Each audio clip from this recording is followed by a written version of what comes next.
السلام علیکم کلاس. آج ہم بات کرنے لگے ہیں ایرکسن کا نفسیاتی اور سماجی نمو کے نظریہ. تھوڑا سا انٹروڈکشن تو میں آپ کو پچھلے لیکچر میں کروا چکی ہوں. ابھی ہم یہ بات کرتے ہیں کہ ایرکسن کا جو نفسیاتی اور سماجی نمو کا نظریہ ہے وہ کس کانسیپٹ پہ بیس ہے. تو ایرکسن کا نفسیاتی اور سماجی نمو کا نظریہ فرائیڈ کے تصور کی بنیاد پر ایرکسن نے اپنا یہ نظریہ جو ہے وہ متعارف کروایا تھا. یہ نظریہ ایرکسن نے 1902 میں متعارف کروایا تھا. اس نے یہ جو نظریہ دیا تھا یہ وقوفی نشو و نما کا نظریہ نہیں تھا، یہ اخلاقی نشو و نما کا نظریہ بھی نہیں تھا،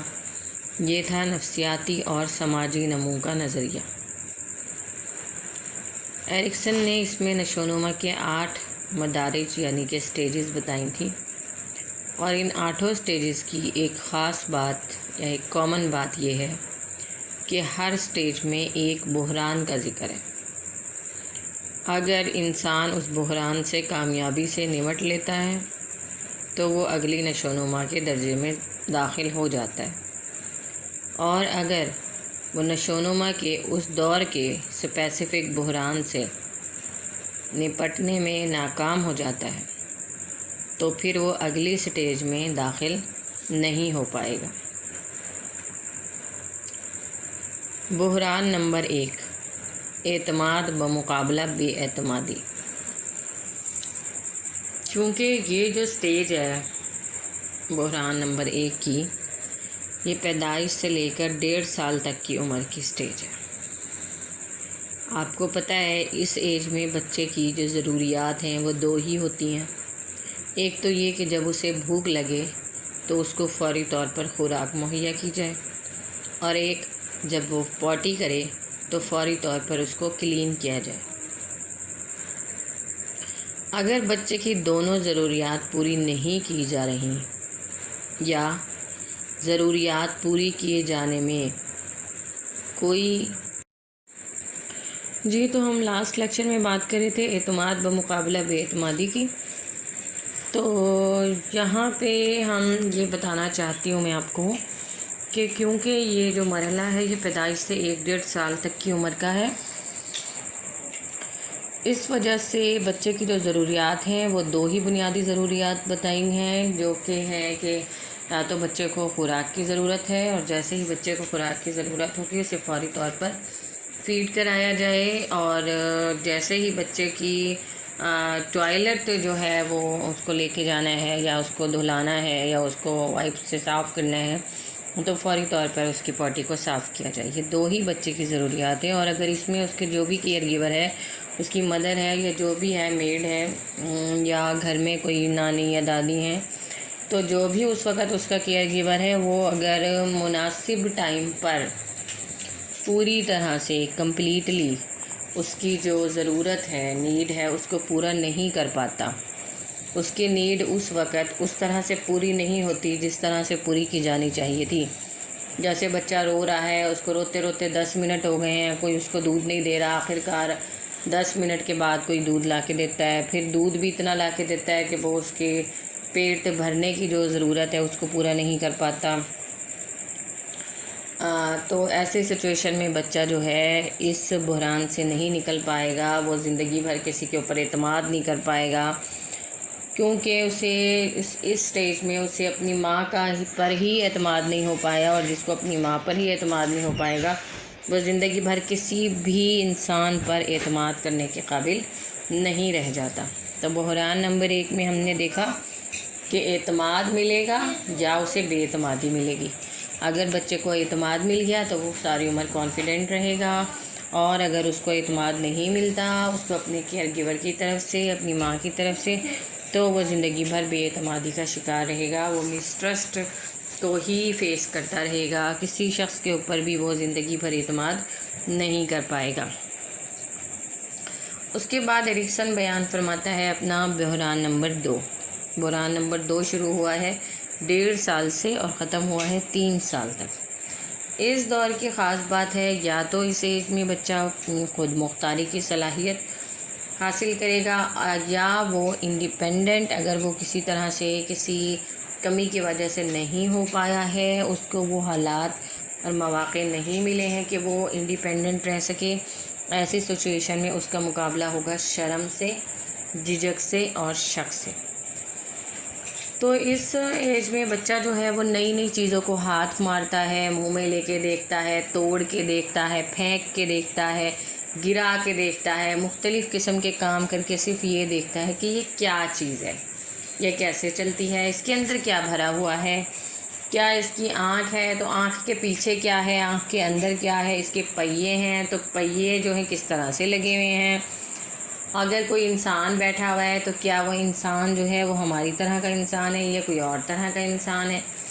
یہ چھوٹی چھوٹی کیوریوسٹی جو ہے وہ اس ایج میں بچے کے اندر ہوتی ہے، تو اگر تو آپ اس کے ساتھ اس کی اس خود مختاری کی صلاحیت کو حاصل کرنے میں اس کا ساتھ دیتے ہیں تو اس سچویشن میں بچہ جو ہے وہ خود مختار ہو جائے گا۔ اور اگر بات بات پر بچے کو روکا ٹوکا جائے گا، نہیں یہ نہیں گرانا، یہ تم نے کیا کر دیا، آگے کیوں ہو گئے، پیچھے کیوں نہیں ہوئے، جوتا ایسے کیوں نہیں پہنا، ایسے کیوں پہنا ہے، اپنے کپڑے جو ہیں یہاں سے نکالنے تھے، یہاں سے کیوں نہیں نکالے، ایسے رکھنا تھا، ایسے کیوں نہیں رکھا، اگر آپ اس طرح کی بچے کے ساتھ سلوک کرتے رہیں گے تو ایسے سچویشن میں بچہ جو ہے وہ 3 طرح کے پرابلمس فیس کرے گا اپنی ہول لائف۔ ایک تو وہ شرم کا شکار رہے گا، ہر چیز میں اسے شرم جھجک محسوس ہوگی، کوئی بھی کام کرنے سے پہلے وہ 200 دفعہ سوچے گا، کوشش کرے گا کسی کے پیچھے چھپ جاؤں، یعنی کہ کسی کے اوپر ڈیپینڈ کر جاؤں، ڈیپینڈنٹ رہنے کی کوشش کرے گا۔ اور جو سب سے بڑا اس بحران میں اگر یہی کام بچوں کے ساتھ ہوتے ہیں، روکا ٹوکا جاتا ہے ہر چیز میں، اسے دور کیا جاتا ہے ہر نئے کام سے، تو ایسی سچویشن میں اس کے اندر ایک شک کی کیفیت پیدا رہے گی، کیونکہ اس کے اس کیوریوسٹی کے جذبے کی تسکین نہیں ہو پائی تھی اس وقت، تو اب کیا ہوگا، اس کو شک ہی رہے گا کہ پتہ نہیں یہ کیا ہے، یہ کیسا ہے، یہ کیسا ہو سکتا تھا، اس کے اندر کیا تھا، وغیرہ وغیرہ۔ تو یہ ابھی ہم نے بات کی ہے بحران نمبر 2 کی۔ اب ہم بات کرنے والے ہیں بحران نمبر 3 کی۔ تو بحران نمبر 3 کیا ہے؟ آزادانہ اظہار بمقابلہ احساس جرم۔ پہلا کیا تھا؟ خود اعتمادی بمقابلہ بد اعتمادی۔ نمبر 2 تھا خود مختاری بمقابلہ شرم، جھجک اور شک۔ اور اب ہم بات کرنے والے ہیں آزادانہ اظہار بمقابلہ احساس جرم۔ اب آزادانہ اظہار بمقابلہ احساس جرم کا مطلب یہ ہے کہ کیونکہ اس ایج میں، جو کہ یہ ایج شروع ہوتی ہے 3 سال سے اور ختم ہوتی ہے 6 سال تک، تو اس ایج میں بچے کو جو ہے وہ چاہیے کیا ہے، یہاں پر نئی نئی چیزیں سیکھنی ہیں، اس نے بہت سی نئی چیزیں دیکھنی بھی ہیں اور نئی چیزیں سیکھنی بھی ہیں۔ تو یہاں پر والدین جو ہیں بچے کو بہت زیادہ کنٹرول کرنا شروع کر دیں، بچے کو نئی چیزیں نہ سیکھنے دیں، اس کی شخصیت کے پہلوؤں کو آگے سے آگے نکلنے کی بجائے، اس کو ایکسپوجر دینے کی بجائے اس کو روک کر رکھیں، اس کو ہر وقت گھر میں بند رکھیں، اس کو ایک خاص کام پہ لگا کے رکھیں، کسی اور طرف اسے نہ نکلنے دیں۔ ایسی سچویشن میں بچہ جو ہے وہ آزادانہ اظہار جو ہے اس پہ نہیں کر پائے گا، بلکہ وہ احساس جرم کا شکار رہے گا۔ اسے لگے گا میں جو بھی کام کروں گا اس میں یقیناً کوئی نہ کوئی میں غلطی ہی کروں گا۔ اور جس کے بعد والی جو سٹیج ہے وہ ہے محنت بمقابلہ احساس کمتری۔ اب یہ جو 6 سے 12 سال تک کی عمر کا بچہ ہے، یہاں پہ وہ اسکول جانا شروع کر دیتا ہے، اپنے سے بڑی عمر کے بچے بھی اس کو اسکول میں نظر آتے ہیں، بزرگ بھی وہ دیکھتا ہے، آہستہ آہستہ وہ ان کی عزت کرنا سیکھ لیتا ہے، اس کے اندر ایک کریٹیوٹی کا جذبہ جو ہے وہ پلنا شروع ہو جاتا ہے، اس کو یہ نئی نئی کام کرنے کی صلاحیت جو ہے وہ حاصل کرنی ہے۔ اس ایج میں بچہ جو ہے اگر تو صحیح طرح سے پرفارم کرتا ہے اسکول میں، اسکول کے جو ٹیچرز ہیں وہ اس کے ساتھ کوآپریٹ کرتی ہیں، تو وہ محنت کا عادی ہو جائے گا۔ اور اگر وہ کسی وجہ سے محنت نہ کر پایا، اس کو وہ اپرچونیٹیز نہیں ملی، اسے بات سمجھ نہیں آ رہی، یا کوئی اندرونی مسئلہ ہے، اس کی شخصیت کا کوئی مسئلہ ہے یا ذہنی کوئی مسئلہ ہے، ایسی سچویشن میں وہ احساس کمتری کا شکار ہو جائے گا۔ تو ہم 12 سال تک پہنچ گئے ہیں۔ 6 سال کی عمر سے 12 سال تک کا دور تھا محنت بمقابلہ احساس کمتری کے بحران سے بچہ 12 سال تک نارملی نبٹ لیتا ہے۔ اس کے بعد اس کا ایک نیا دور شروع ہوا ہے بلوغت۔ اب بچہ جو ہے 13 سال سے بلوغت میں جو ہے وہ آ گیا ہے۔ 13 سال سے لے کر 19 سال تک وہ شناخت بمقابلہ کرداری الجھاؤ کا مقابلہ کرے گا۔ یہاں بچے کو یہ جاننا ہے میں کون ہوں، میں کیسا ہوں، کیا میں خوبصورت ہوں، اگر نہیں ہوں تو مجھے کیا کرنا چاہیے، میں بدصورت ہوں تو نہیں ہوں تو مجھے اس سے مقابلہ کیسے کرنا چاہیے، اور یہ کہ میری کاسٹ کیا ہے، میری ذات کیا ہے، اس کی کیا خصوصیات ہیں وغیرہ وغیرہ۔ بچہ جو ہے اس ایج میں ذات کی شناخت حاصل کرنے کی کوشش کرتے ہیں۔ پھر اسی ایج میں یعنی بلوغت کے آغاز میں پھر اسے کچھ جسمانی تبدیلیاں بھی اس کے ساتھ ہوتی ہیں۔ لڑکوں کے ساتھ بھی کچھ جسمانی تبدیلیاں ہوتی ہیں اور لڑکیوں کے ساتھ بھی کچھ نئی جسمانی تبدیلیاں ہوتی ہیں۔ یہ چیزیں بھی بچے کو پریشان کرتی ہیں۔ ہو سکتا ہے ایسے موقع پہ بچہ اگر اپنی شناخت صحیح طرح سے حاصل نہیں کر پا رہا ہے تو اس کو کرداری الجھاؤ سے نمٹنا پڑے، رول کنفیوژن کا وہ شکار ہو جائے۔ بعض اوقات ایسا ہوتا ہے کہ بچے میڈیا پہ کچھ دیکھ رہے ہوتے ہیں، گھر میں کچھ دیکھ رہے ہوتے ہیں، فلموں میں کچھ دیکھ رہے ہوتے ہیں، نیٹ پہ کچھ دیکھ رہے ہوتے ہیں، تو وہ ایک ہی جگہ ایک ہی بندے کا مختلف جگہوں پہ مختلف رول دیکھ کر وہ کنفیوز ہو سکتے ہیں کہ آخر اس بچے کا اس دنیا میں آنے کا مقصد کیا تھا، اس کے کردار کیا ہے۔ اور دوسری بات یہ کہ بچے جو ہیں وہ ہیرو ورشپ کا شکار ہو جاتے ہیں کہ اگر وہ جو فلاں ڈرامے میں یا فلاں ناول میں وہ ہیرو ایسا تھا، ایسے کر رہا تھا، مجھے بھی ویسے ہی کرنا چاہیے، اگر میں ویسے نہیں کر پا رہا تو اس میں کوئی نہ کوئی میری غلطی ضرور ہے۔ تو یہ ساری چیزیں جو ہیں وہ بچے کے ساتھ اس ایج میں ہوتی رہتی ہیں۔ اگر تو اس بحران سے صحیح طرح سے نمٹ جائے گا تو وہ اپنی شناخت حاصل کر لے گا، ادروائز وہ کرداری الجھاؤ کا ہی شکار رہ جائے گا۔ اور اس کے بعد اگلا جو دور آتا ہے وہ آتا ہے بحران نمبر 6، بے تکلفی کی گہری دوستی بمقابلہ تنہائی اور علیحدگی۔ اب یہ جو بے تکلفی کی گہری دوستی ہے یہ کون سی ایج میں ہو رہی ہے؟ جب آپ کی ٹین ایج ختم ہو رہی ہے، اب آپ نے جو دوست بنائے ہوئے تھے اب ان کے ساتھ آپ کی دوستی اچھی خاصی پرانی ہو چکی ہے، اب وہ بے تکلفی میں بدل چکی ہے۔ اب آہستہ آہستہ آپ نے جو ہے وہ